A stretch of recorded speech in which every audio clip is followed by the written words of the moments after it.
What's up, everybody? What's going on? About to get the show started.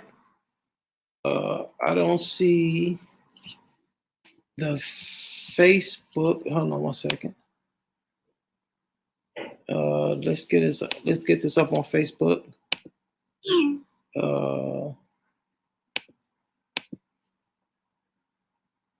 What is it?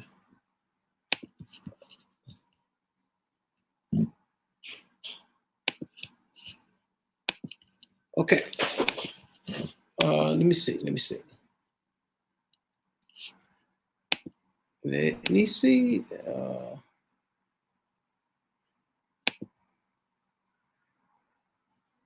You are live, but I don't see myself on Facebook right now. Let me see.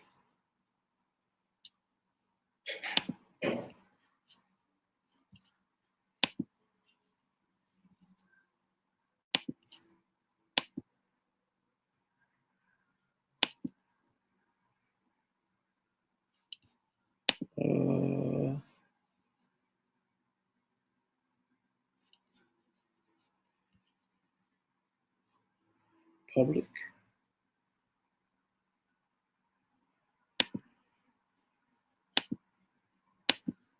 Go live. It look like this broadcast is deleted on football to stream on Facebook. Create a new broadcast or remove the destination from it. Here we edit. Okay, let's do this. Okay, remove and add. I'm live. We go.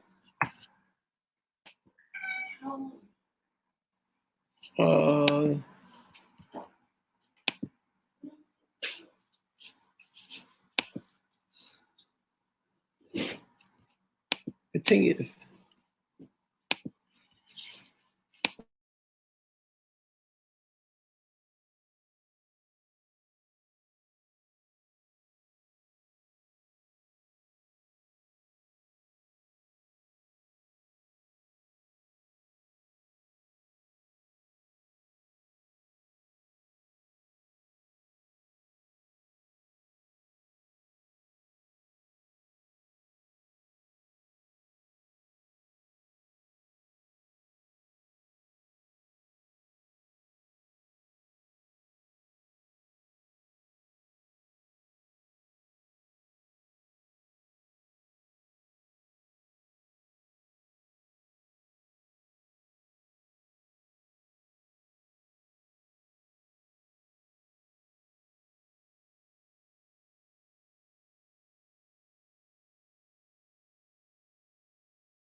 We hear all the time that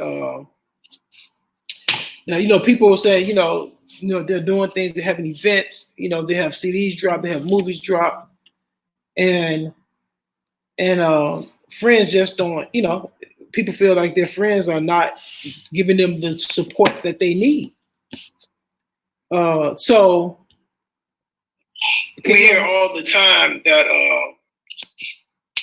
now people will say they're doing things, they're having events.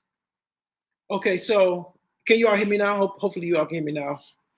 And so what we want to do today is we want to bring on some people to discuss. Are your friends obligated to support your art? If they are, let's hear what you have to say. And if they're not, let's see what you have to say. So, Janita, I see one point you said no, then another point you said yes. Daryl Davis, what's going on, Daryl? My good friend from 68th Inglewood. Yeah, so I want, do you think that your friends are obligated to support your art? So if you want to come in, I'm gonna post the link to actually come into the room.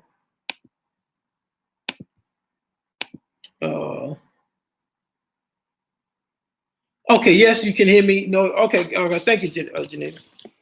Okay, so we're waiting for Jen to come into the room so we can get everything started. So here's the link to.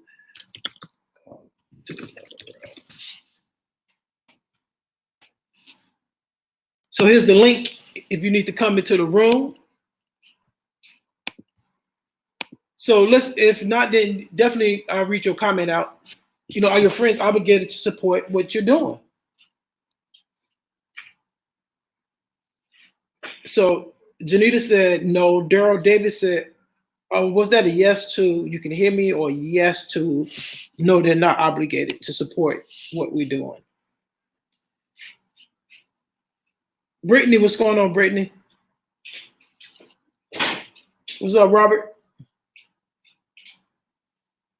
So today's topic is, are your friends obligated to support your art? You understand until about 8:30 today, 8:30. So let's get it in. Let's talk about it. So I just posted the link. If you all want to come into the room, come on live, definitely send me an invite and I will bring you on. What's going on, Robert? I would definitely bring you on.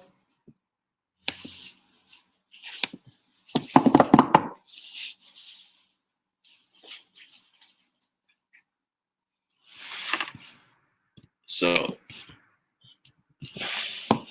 are your friends obligated? Okay. Daryl Davis said, yes, if they are really your friends, in my humble opinion, they should support you. That's what Daryl Davis said. He says, yes, if they're really your friends, in my humble opinion, they should support you. Hey, Stephanie, what's going on with you, Stephanie?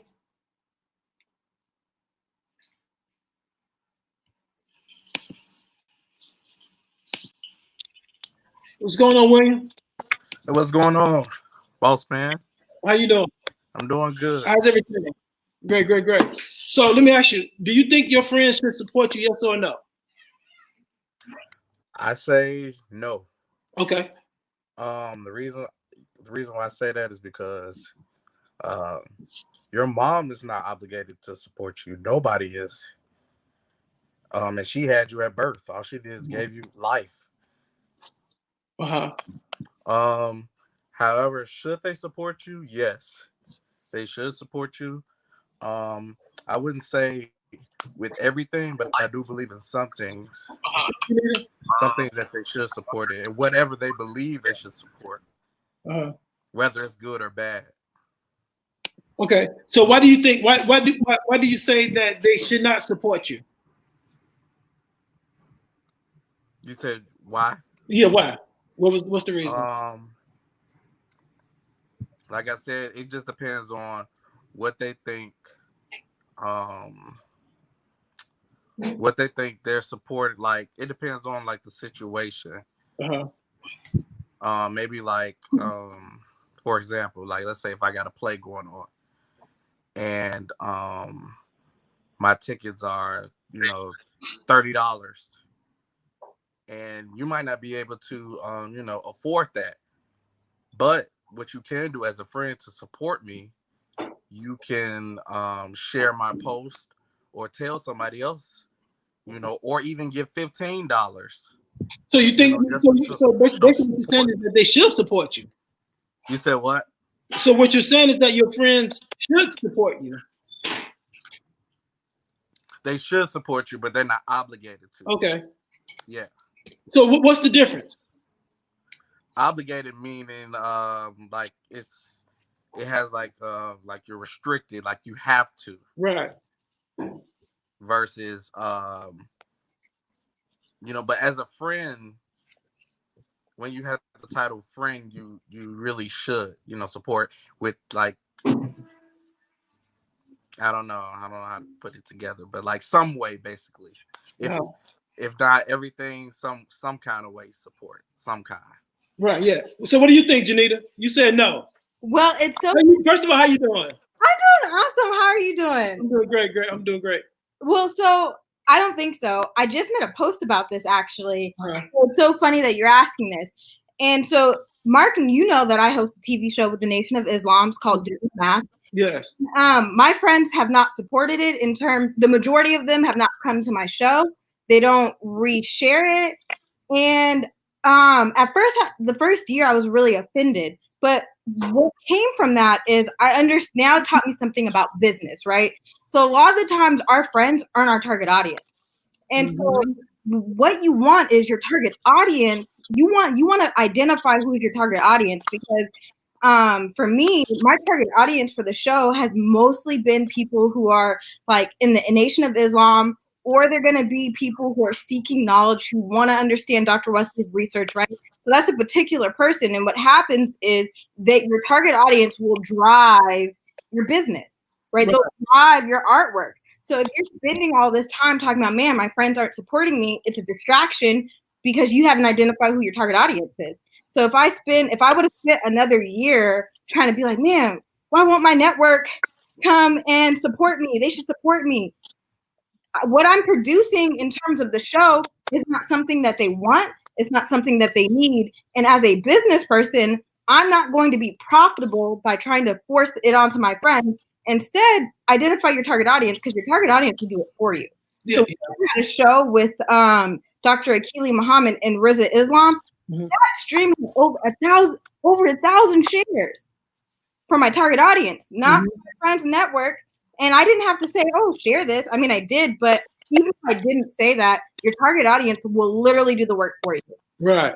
And so you don't have to ask them to do anything. And those are the people that you want. I think the issue is we don't always understand who our target audience is. So I think we think our friends are our target audience because we're like, oh, we're friends. But sometimes the people that we're friends with are the people that we go to school with, we work with. So they're just in our network. Your network can be valuable, right? So I think it's like, and then I think it's complicated because sometimes you have friends who are haters and they're hating on you and they just don't want to support you. So I think that's a separate conversation than properly identifying who is your target audience. Your target audience to drive your artwork, drive your business, and literally you will become profitable if you focus on your target audience and not your friends. That's very important. True. Yeah. Extremely important. Yeah. I learned this the hard way. I spent a year just like, man, I would just keep asking, even my family. I can say there are 4 people directly from my friends and network who like are supporters. They always tune in. My fiance Mike, my twin sister Jaleesa, my friend Latil, and then my cousin Marcus. Only 4 people, and I have a bigger network than that. But my target audience, that's where the focus should be. Identify that. Well, let me ask you this: How can we like watch, for those who want to watch the? Tell us a little bit about the show, and for those who want to watch the show, how can we watch it? Oh yeah, so we just started a YouTube page, so you can go to the Do the Math YouTube channel. We're also on nfjstudios.com, which is a private network. But Doing the Math with Dr. Wesley is about issues in the Black community, and it centers through Dr. Wesley's research. So Dr. Wesley is really examining the ways there is a biochemical attack that's been happening on Black America, and he details it out. It's like Dr. Wesley's so super gangster because he calls the U.S. government out by name, right? And he will tell you who are the key figures. He creates these profiles. He lets you. We see like their legislation and their policies. And I think for some of my friends, like this is too radical. You know, like we're okay sometimes talking about racism, but once you start getting to the point where you start calling out, you know, the Clintons by name, you know, Bill Gates by name, now it's, you know, I got to think about whether or not I want to be affiliated with that. So that's why they're not in my target audience, and it's okay. Right. Yeah. Yeah, it is very important. Ed, so how you doing, sir? What's good, man? What's up? How you doing? I'm doing great, brother.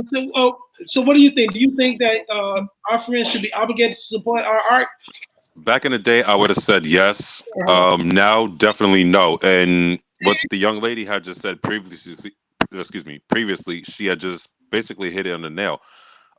You basically really want to get your target audience, and that's not going to come from your relatives or your friends.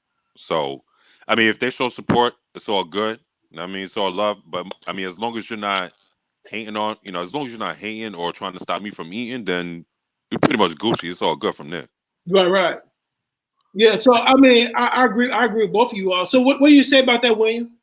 I was saying that, like I got a lot of so-called friends that want to support me now because they feel like I'm going to be this big time actor that's going to be on the big screen and going to have a lot of money, going to have this big car and, big house. And so I can kind of tell because like back then when I first started, when I didn't have an agent, when I wasn't getting on auditions and I was just trying to, just get out, really get my feet wet, people was not supporting at all. Like I'm getting a lot of friend requests now. And a lot of people are just like, congratulations. Like I can tell like the fakeness, the fake support. Oh. How do you determine, let me ask you all this. Janita, how do you determine the fake support than the real, like the sincere support? Man, support is support. So that's support, true. And you're over here posting my stuff. I don't care because you're driving traffic to what my bottom line is. So I mean, it comes down to. Can you guys hear me? Yes, I can hear you, Jen. How you doing? I'm good. Hold on, let me turn this off. I am having technical difficulties here. Because I just get like a lot of. I'm sorry. I think our ego gets involved because then it's like, now I'm hot, you're all on me. But my thing is like, yeah, now that the show with Dr. Wesley has been getting more popular, I've got some people who are like, messaging me and they're asking me questions. I respond because at the end of the day, my bottom line is I want my platform to grow, right? Financially, I want to grow. And so even if you really don't like me, but you're commenting, that's great. Awesome. Like even when I get people who say negative things, awesome. They're driving traffic, right? And so literally I just try to think of it from the point of I want to become profitable. If I'm going to become profitable, all support, whether it's positive or negative, is going to service my bottom line because it's going to expand my audience. You hit it on the dot. Facts. Right there. Facts. Yeah. So Ed, let me ask you. So what do you think in terms of how do you determine the difference between like fake support and sincere support? I pretty much go off of it's really based off the vibes, body language, and the energy that you get, what they say, how they say it. It's pretty much that. You got to be between the lines, pretty much. Jen, what do you mean by body language? I'm just curious about that. Well, it's like by body language. How could I explain? I don't know if I say body language, but like facial expressions, sort of say. Mm-hmm. I was more so thinking facial expressions as opposed to body language, but I did blur it out. But I guess certain people's body language could kind of give you some type of signal, sort of say. By maybe like they're not really facing you as they're talking to you. They're kind of like a little dismissive, sort of say. Okay. All right. I don't see anybody's name on the thing, so I don't even know how to say their. Oh, I didn't even notice that. Yeah, it's me, Ed, ambitious. Hey, Ed. Okay, so I don't know if this was covered already, but I see the banner. Are your friends obligated to support your art? Of course, they're not obligated. It would be amazing if they did, but I think a real friend would support whatever it is you're doing, especially if it means, they're supporting something that's, they're supporting something that is a source of you making a living and, making money. But I think that I used to be offended by that, like early on, because you expect people to support. But I also think familiarity plays a factor. When people know you and or related to you, or they're always around you, they don't have the same feeling, I think, naturally of, oh, I have to go pay for this film I have to buy that t-shirt. I think they automatically expect, like, well, I'll just call Jen and she'll get me in there. Well, I'll just call Jen and she'll send me a free t-shirt. I ain't got to pay for that because it's like, what's the point of knowing Jen, if you know, there are no perks to it. And I think sometimes they do it not maliciously, but familiarity just plays a factor. Like, that's Jen, I know Jen. Meanwhile, you know, if Jen becomes very, very famous, then Jen gets fans, which I think is different than your cousin, your sister. Like, they feel like, I don't have to, I know you. And I think sometimes it's good to bring to their attention, like, it still would be nice to get your support. But, you know, I read something, believe it or not, on social media not that long ago that stuck with me. And it said, no one cares about your story until you win. So win, right? And then everybody's interested in your story, because I've seen a lot of people complain, oh, you don't support, wait till I blow up, and then I'm going to see who didn't support me, and this, that, you know. And you should never go at your art from a place of vengeance. You know what I mean? And I see a lot of people doing that online. Wait till I blow up. I know who all you people are who don't support me. And I'm like, you should never approach your art like that. You should be doing this because you love it and you have a passion for it, right? And then build it and they will come.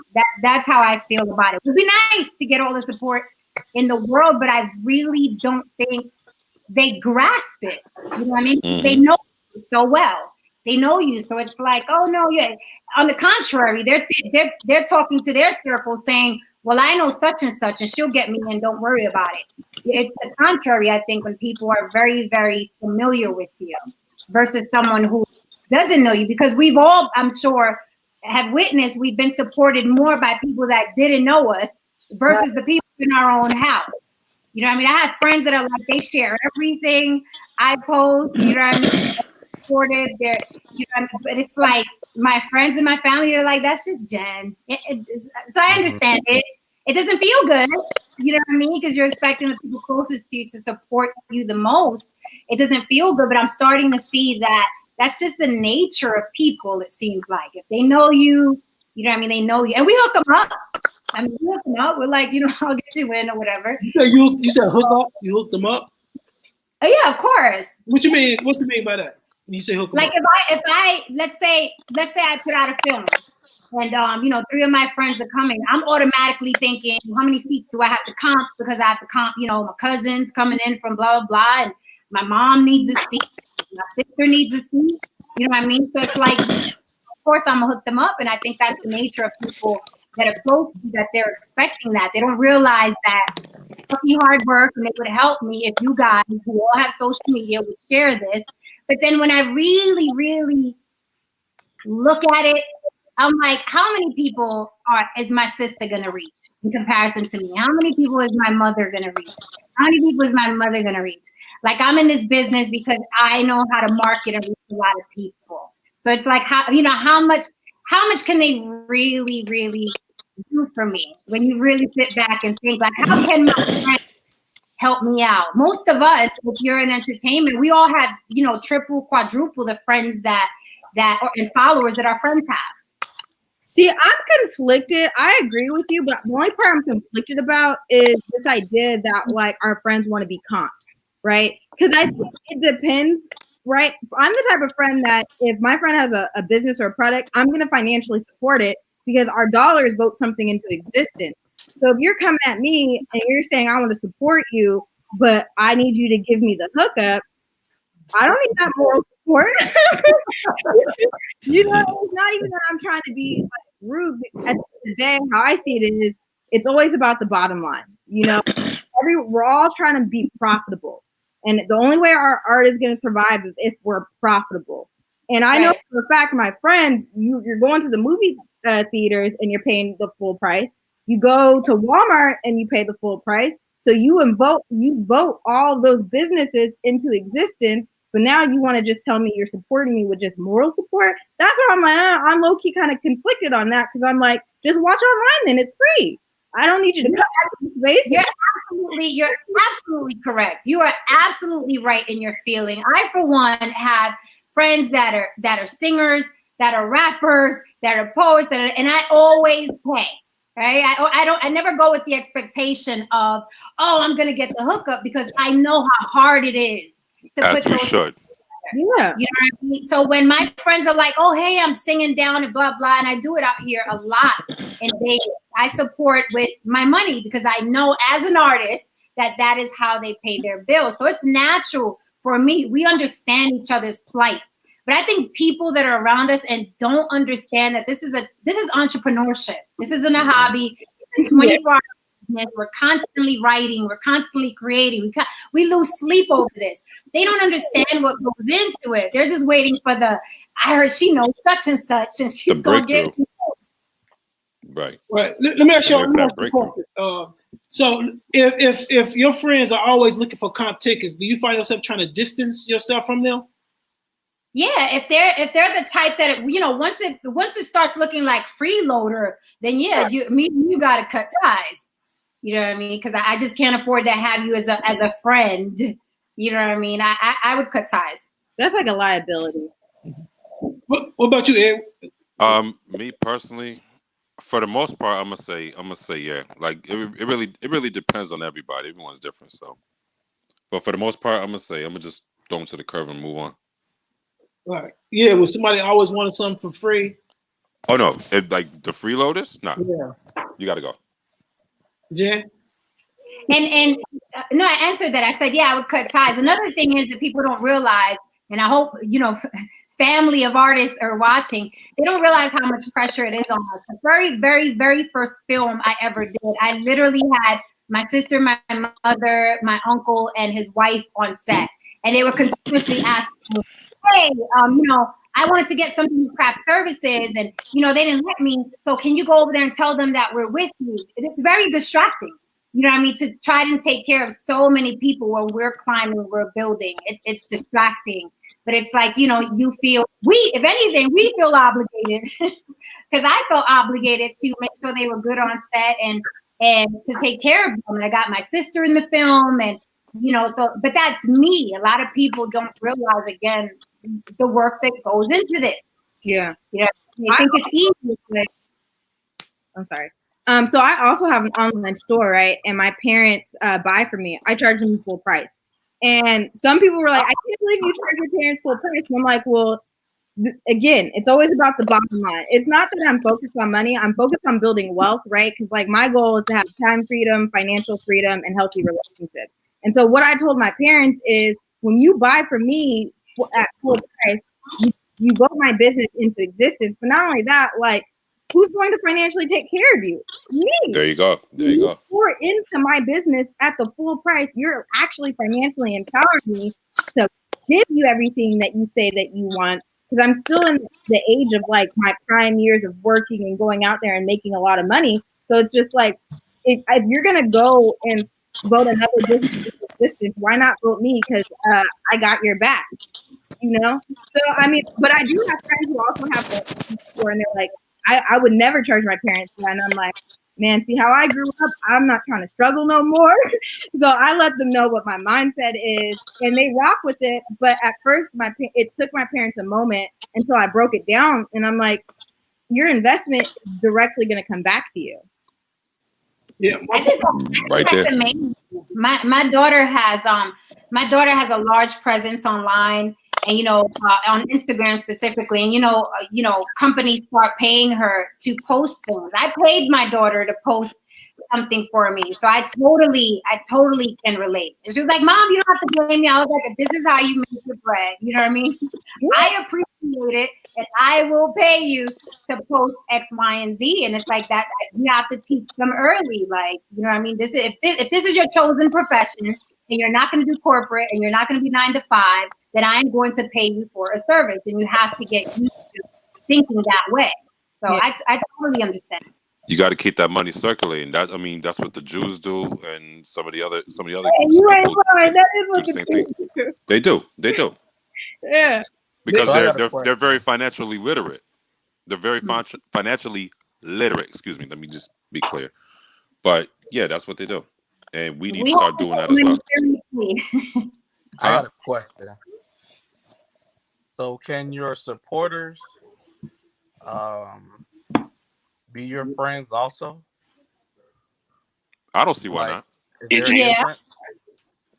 The reason why I'm saying that is because this topic got me really thinking.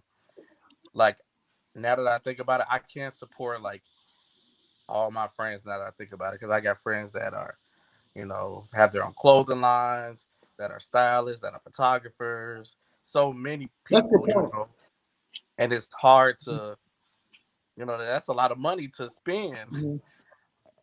Support doesn't always have to be monetary. Right. And you can this, I tell people this a lot. We all have social media and some sort of following, Like a click costs nothing. Share costs nothing. We're sharing garbage all day long. We're sharing memes. We're sharing articles. We're sharing bullshit, beefs between celebrities. A click is free. You can click share and click share and click share every time. If I had a friend who clicked share on everything I ever posted, that to me is like giving me thousands of dollars. Yeah, social Yeah, I actually do that, to be honest with you. You know what I mean? Yeah. That is the best support, and you ain't got, because it's true. There are thousands of us, so we can't support everybody and buy this T-shirt and buy that hat and buy that film, buy that album. We can't. It's an impossibility. But with the power of social media, just fucking click share, comment. You do it all day anyway. We're on here all day, so click share. I'd be happy about that. Like my family doesn't share my work. Just come over and be like, click. I'm just really big on that though. Support. I'm really big on, if you support me, I'll support you.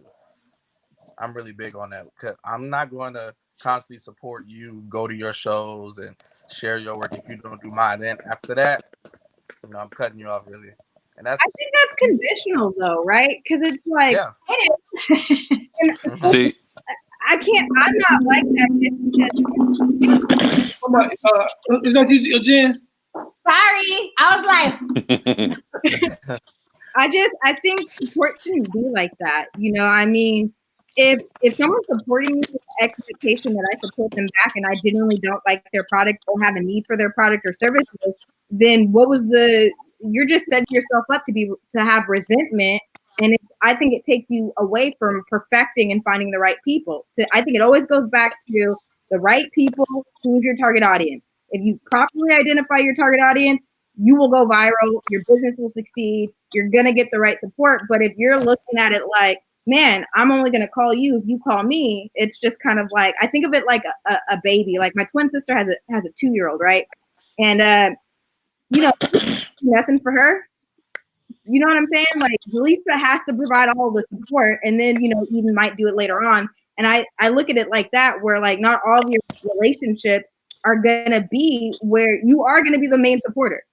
You're gonna be the one that's doing it because you love that individual. Then I know you have a child. Maybe a child is not like the best example, but it's like you supported your daughter because you love her, regardless if it reciprocated, right? So it's just like you're still gonna show up. I don't know. I think you gotta be careful with that. I agree. I agree.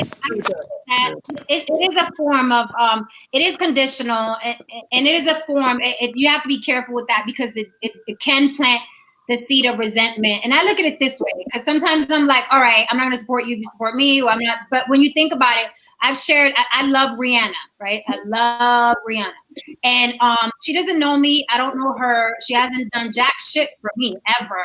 Probably will never. But I share her stuff. Every time she drops something, I'm like, oh my God, Rihanna is the alpha and the omega of everything. And me sharing her stuff is helping her. It's not helping me, right? So I look at it, if I can help someone and promote someone that doesn't do anything for me, doesn't even know I exist, then I can share a friend's work without it being, reciprocal or conditional. I agree. So I agree with you. I agree. I share celebrity shit all the time. And it goes back to target audience, because Rihanna didn't ask you. You're in her target market and you're doing the work for her. You're spreading her, like for instance with Mark Harris. Before we met, I was already a fan. And I was like, he didn't say, hey, Janita, can you like come to my movie? I'm like, oh, white people money. Let me go support this. I need to see this. I didn't like him at all. Together. This is the girl from White People's Money, right? Oh, Jen, we talked about your character. What's up? Hi. Oh, that's super funny. Yeah, no, but exactly. Like your target audience will do the work. Right. Yeah. You push people's services and products without an expectation that they're going to do anything back for you. I completely agree. Like I said in the beginning, I used to be like, why my cousins ain't sharing my, in the beginning I was like that because you think of, but then afterwards I'm like, I have to redirect the energy into your work. Build it, they will come. If you're good, build it, they will come. And there's also another factor. Some of our friends are whack, man. Like whack. Whack. Like I'm like, yo, I just dropped this single, share it. And I'm like, like you're Yeah, I feel like it's like, it's the same thing. Just like when celebrities drop something whack, I'm not gonna. Let's say Rihanna dropped something whack. I'm like, oh, that shit was corny. I'm not just gonna share it. I'm like, Right. Exactly. I still have. If I'm feeling it and I believe in it, I'm sharing it. Yep. That's just me personally, because I mean, yeah, not to. I mean, I've even shared some of your videos, Jen and Mark, and other people's videos as well. So it's like, I mean, like I said, support doesn't just have to be monetary. Like, I could somehow contribute by providing some type of service. You know what I'm saying? Like, if I was like let's just say like an art director, I'll give you some tips on how you could, step your game up one way or another. Yeah. You know what I'm saying? So I'll give you some, some nuggets, some gems, any way I can. I do that a lot. When I have time, like people will DM me something. What do you think about this? What do you think about that? And so I do that a lot too. And I'm just compelled when I see somebody doing something and I'm like, I know how it can be better or look better or branded better. I can't help myself but to like, why don't you do X, Y, and Z? You know what I mean? I get to the keyboard and they're not, I don't know them personally, but just I feel compelled. Like if I can make it better, I'm going to make it better. You could take my advice or not, but I'm just compelled to like, let me help you out because you all over the place. Same I do that too. Same thing with me. Like I like to see people succeed. So it's like you ain't even got to dish anything. I'm a big believer in karma, so that's just me personally. And some people be looking at me like I'm crazy. Like, yo, like just don't give out too much, but it's just in me. That's just the way I am. So I just do me. That's just what it is. When you mean say when they say don't give out too much, mean like too much information? Yeah, like don't give out too much information, too much nuggets. Like some you can't school everybody. Some people ain't trying to hear it. Just keep it moving. That I'm a type of person like I got your best interest. Right. Yeah. You know what I'm saying? If I can help, I'm gonna look out for you. I got you. I'm gonna dish it out to you. Whatever. Let me ask each one of you all. If someone wants you all to mentor them, how do you all determine who you all going to mentor or not? Like, do you all just take on anybody, or no? I mean, are you selective as far as who you take, or you don't take on anybody at all? I'm super duper selective. If I see potential in somebody that I know later on is gonna merge with what I'm doing and make it look really dope, then I'll give you all the advice in the world. But there are just too many people. Like I am bombarded by people asking me questions of shit I don't even know yet. I'm still climbing. Yeah. I'm still learning. I'm still figuring it out.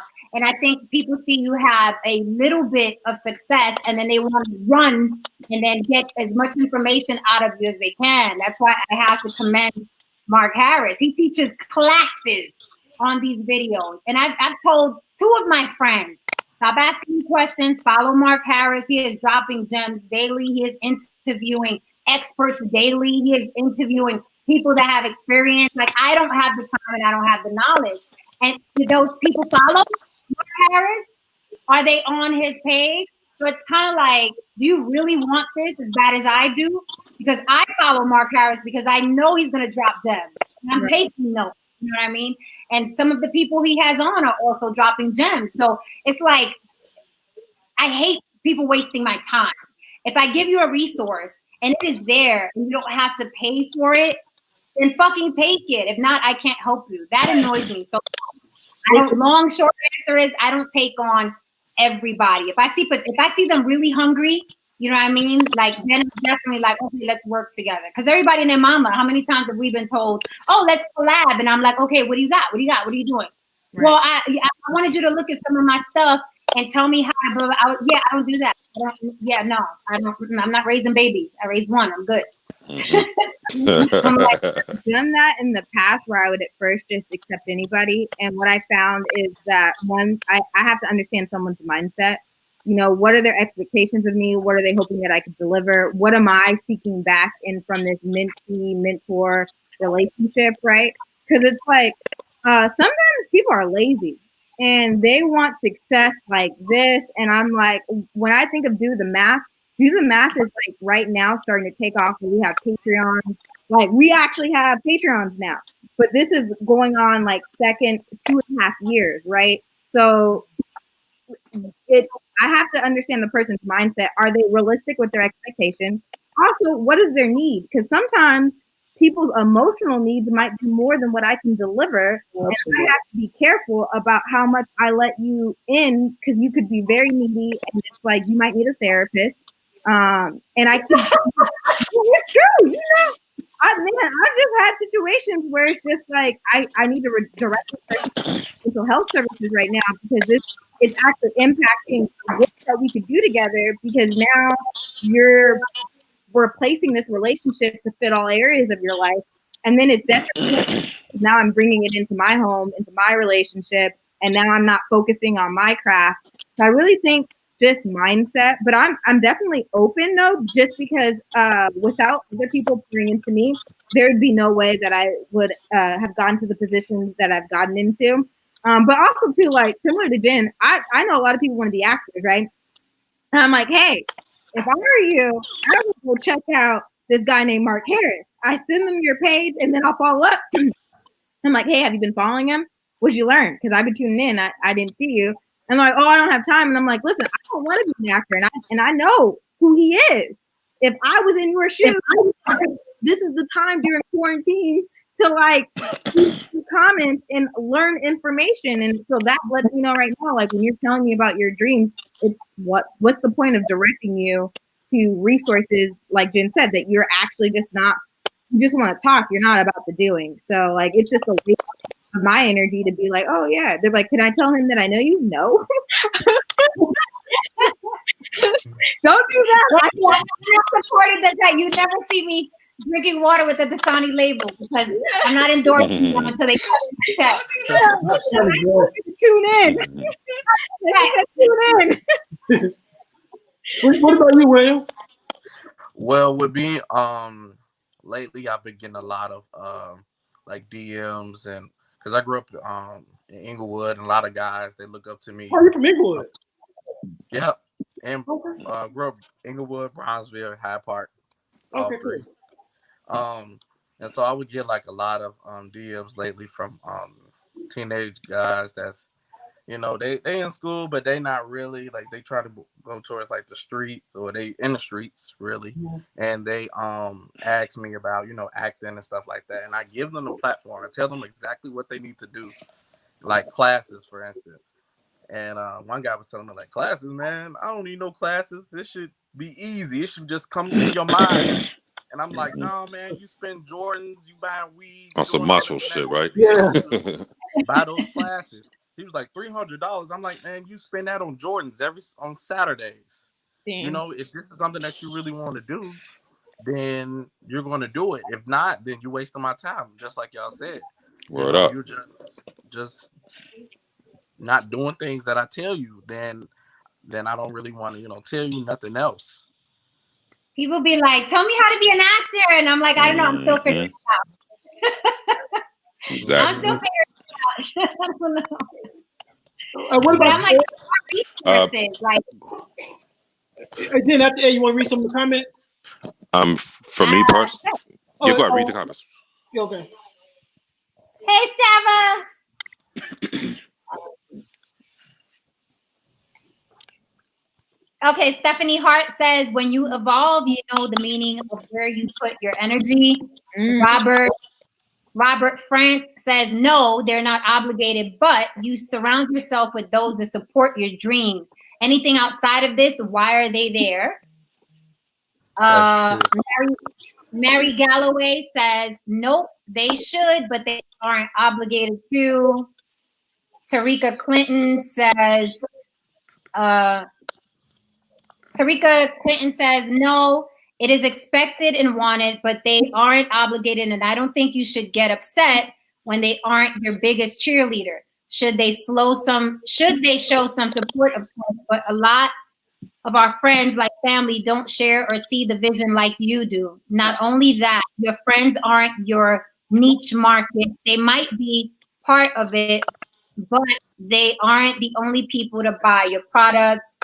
Brandon Smith says, I'll take fake support, ugly support, real support, happy support. He'll take all support. Robert Franz says, that's like saying, should parents be obligated to support teachers? It's called expectations. Robert Franz says, film producer Preston Whitmore is a family friend, and we support everything he does because we are proud of him and his dreams. We see all his movies. It's just the way we are. Preston!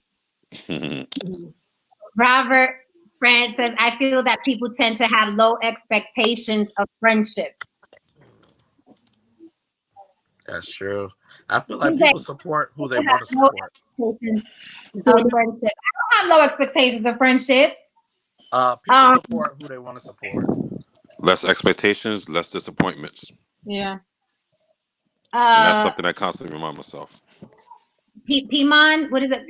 I found that a lot of artists don't support others, but expect to be supported. I support selective organizations and artists. I feel I deserve my support. That's what he says. Deanna, what's up, Deanna?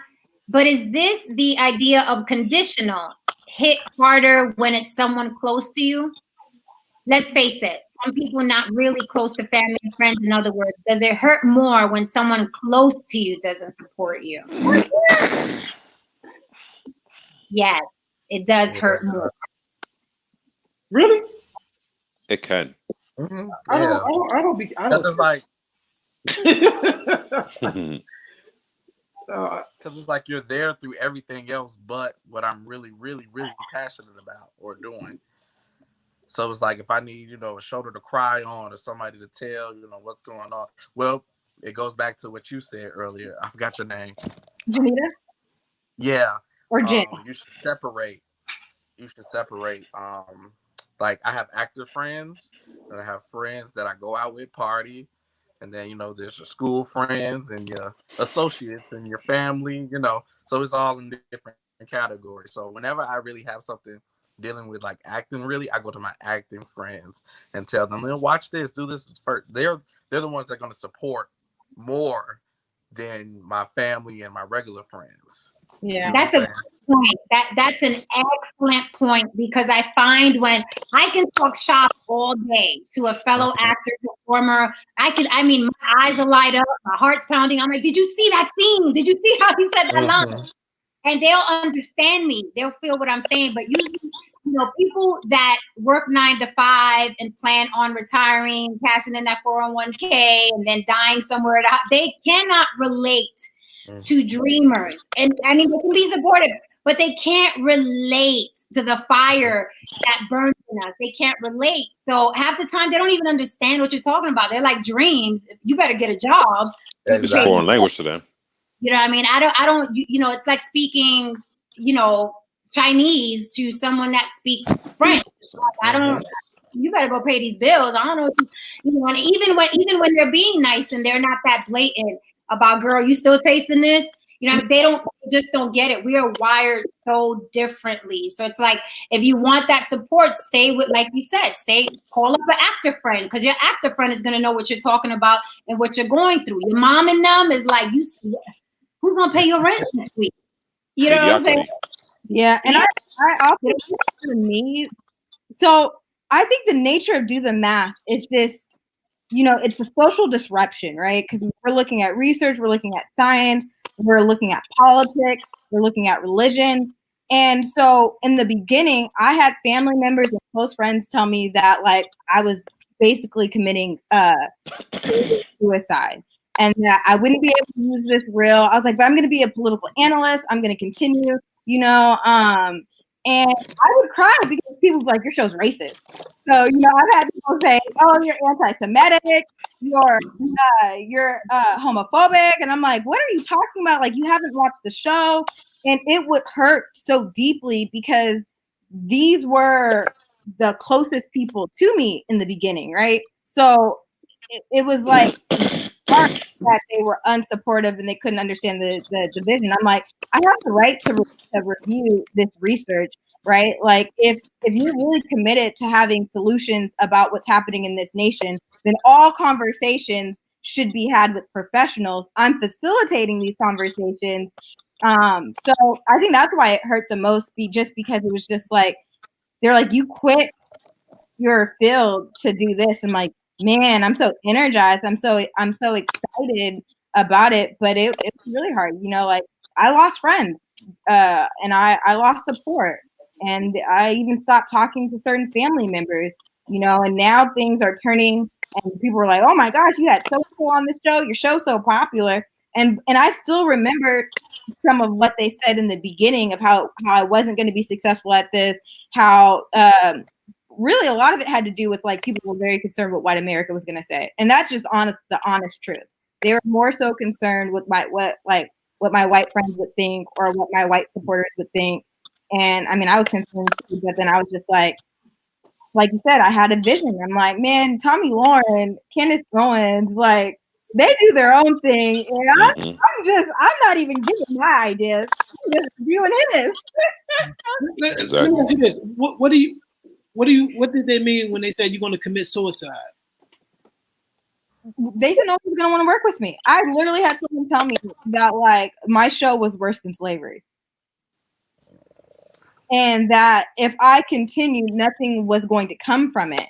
No one else was going to want to interview. And I remember when I met you, like, you knew who I was, Mark, and you were like, I could interview you. And it was just like, I was so excited because I was like, he knows who I am. And, like, he says I can interview him. And I remember back then in the very beginning that if I would have listened to what people would have said, I wouldn't have even had that opportunity, because at one point I was, like, afraid.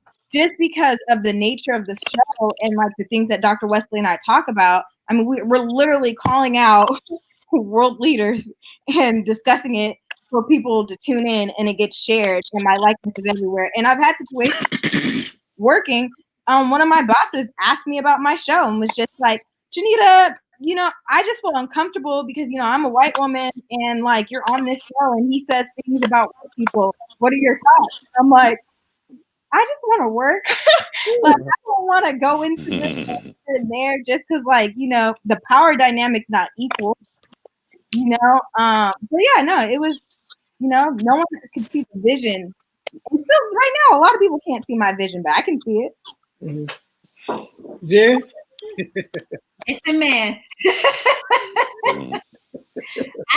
I've also been, you know, told I was a racist. I've had, you know, relatives that I thought were my friends on Facebook, no longer my Facebook. Like, I'd be like looking for them and I'm like, oh, they unfriended me. It must have been that thing I said, or that anti-God thing I said, or that anti-white thing I said. You know what I mean? But here's what's interesting to me is that I'm very anti-white privilege. I'm very anti-white supremacy, and none of my white friends have unfriended me.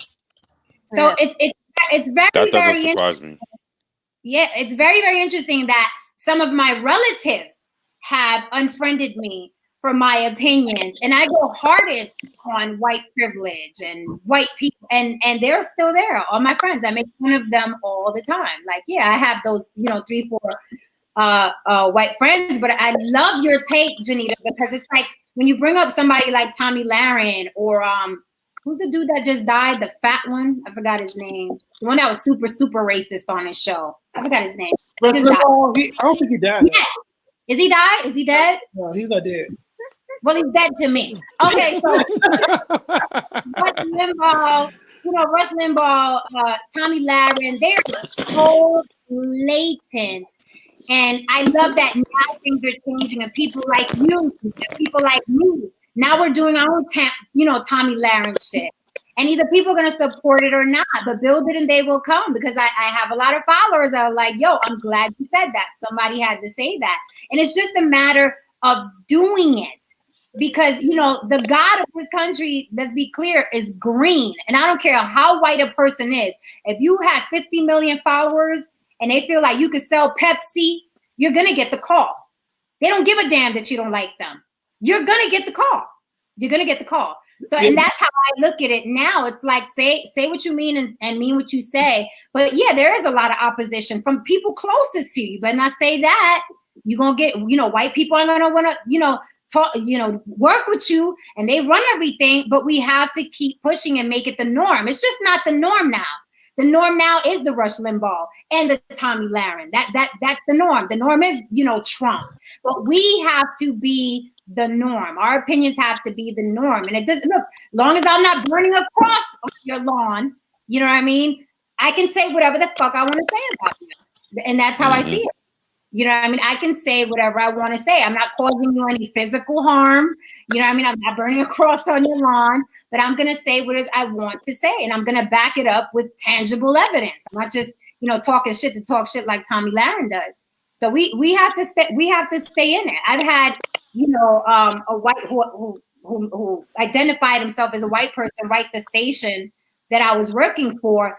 And I mean, a soliloquy of how racist I was and how can they have me working there. And it's a disgrace that I work there and I'm racist against white people.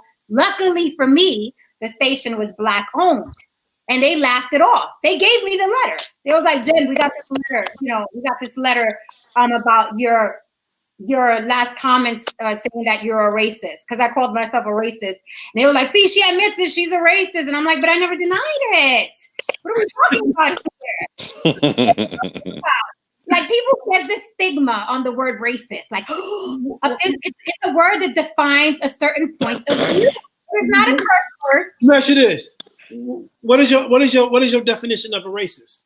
Thinking that your race is superior above all. And I don't say that from arrogance. I say that from evidence. We excel in everything we touch. Okay? We are experts in everything we touch. Everything. So I'm not just like, oh, I'm just going to say I'm racist and I think we're superior for no reason. Everything we touch, from arts to education to music to medicine. Everything. We are superior. So I'm not just talking shit here. The definition they gave us, Merriam-Webster's, is thinking your race is superior. Where's the lie? So it's like, when I say I'm a racist, you're like, you're a racist. And I'm like, yeah, look in the dictionary. You are absolutely correct. Like, y'all can hear you say that to someone in a facial expression. So somebody saying Black Lives Matter, man. Is that racist? Black Lives Matter? Yeah. I don't know how I feel about Black Lives Matter, but no, that's not racist. It's not racist. I don't think that's racist at all. No, that's not racist. Of course not. Mm-mm. I mean, remember the motive. I mean, the reason why they did it is because of what happened to Eric Garner. Well, let me ask you this: is someone saying white power racist? Tell it again.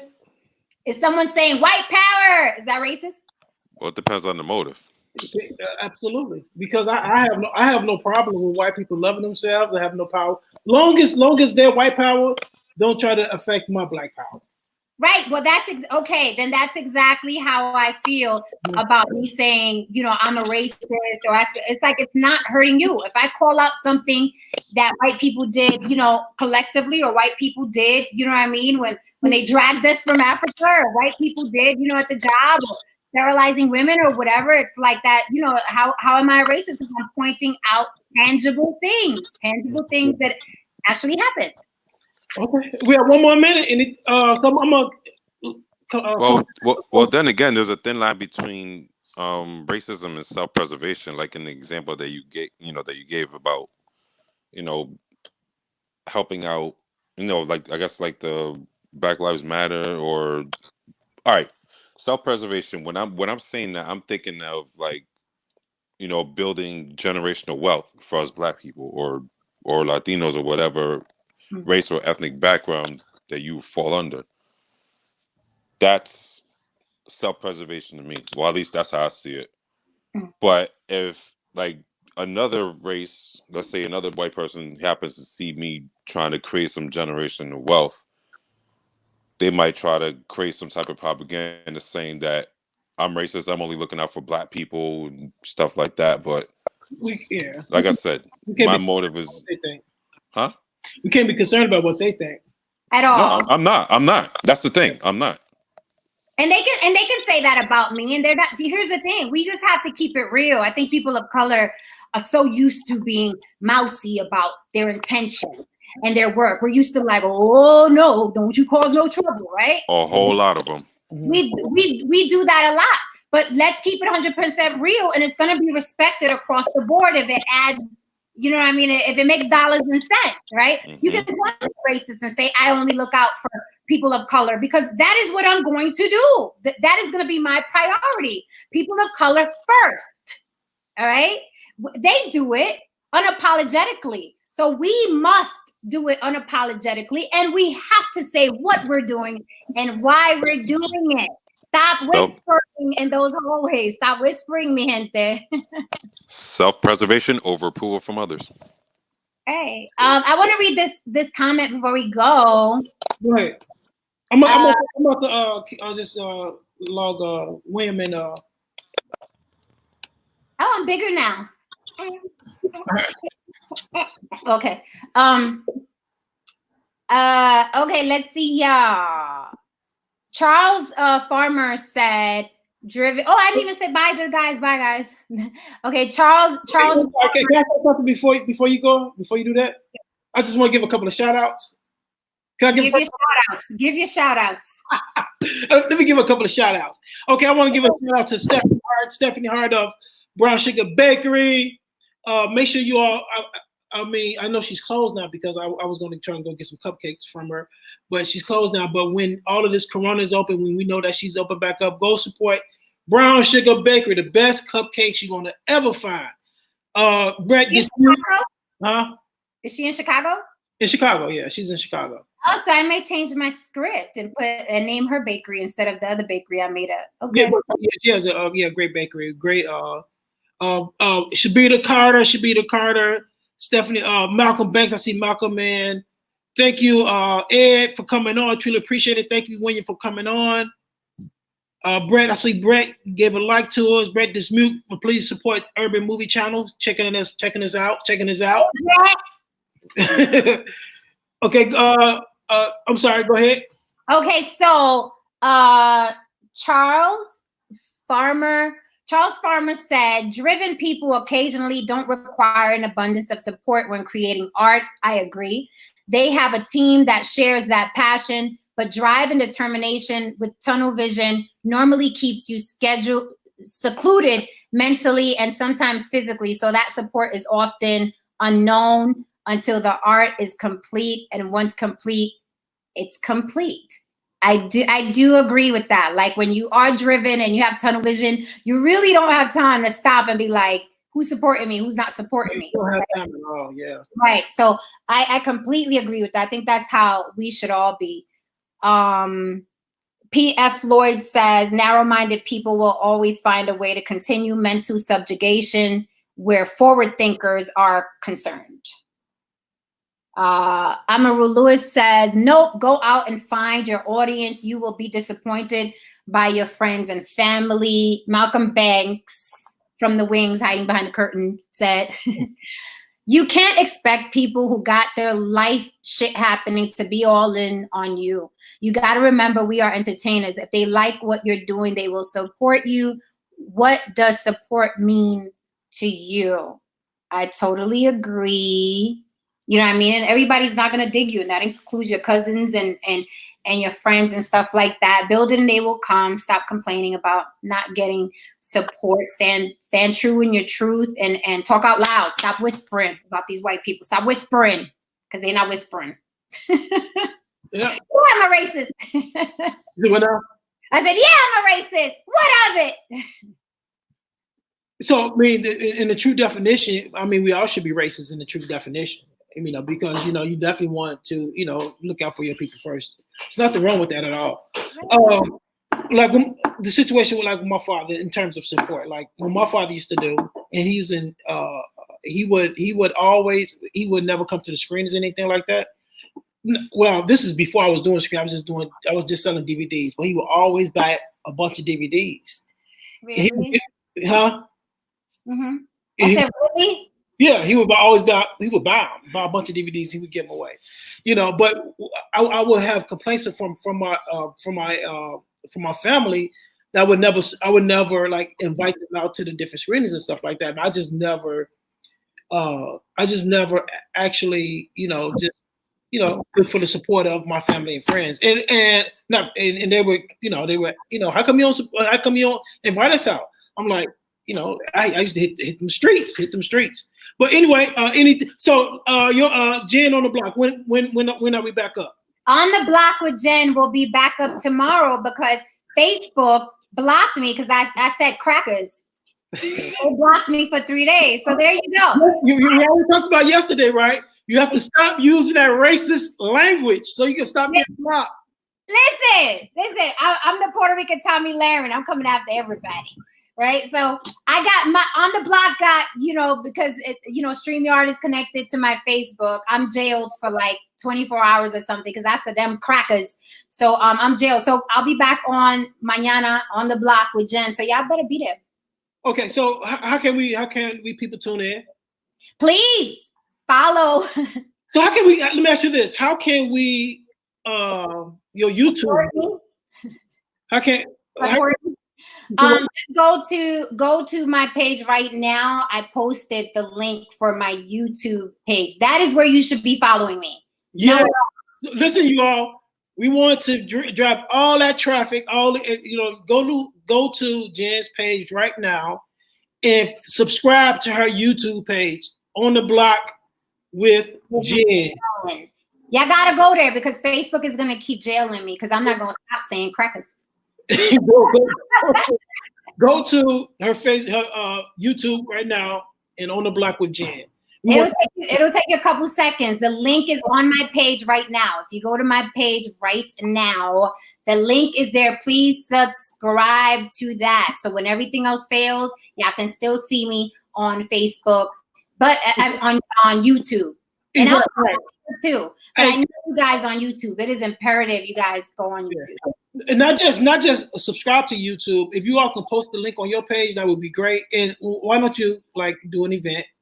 Invite everybody out to your event, and so they can post, so they can subscribe, and they can share the link. So, because we want to get at least 5 million people on your on the Block with Jen. 7 million. I need 7. Lucky number 7. I need me 7.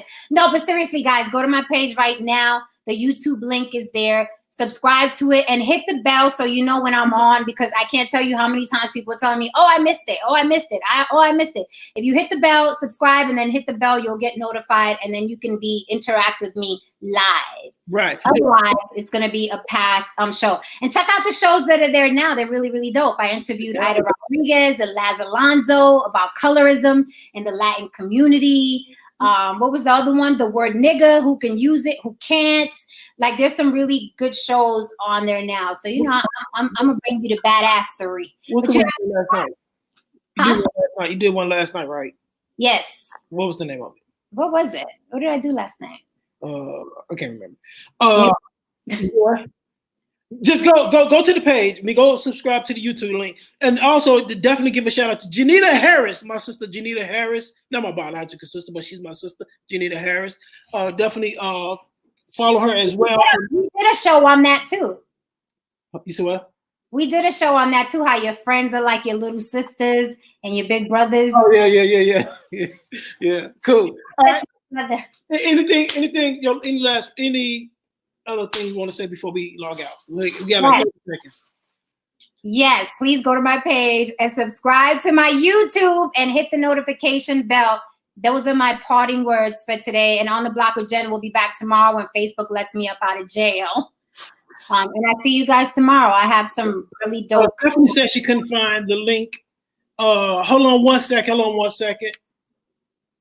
Hold on 1 second. Please do not go nowhere. Let me post the link for everybody.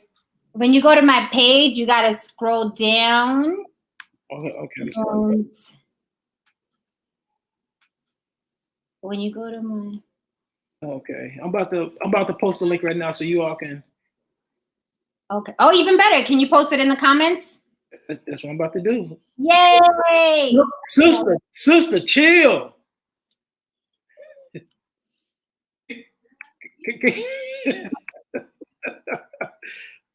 Didn't I tell you my mama said I wasn't born with a chill button? Yeah, I see. What is it? Let me see.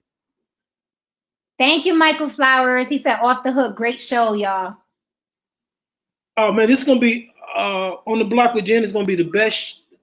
I'm making a prediction. In a year, it's gonna be the hottest show. Jen, I don't see no YouTube link. Mira, coño, espérate.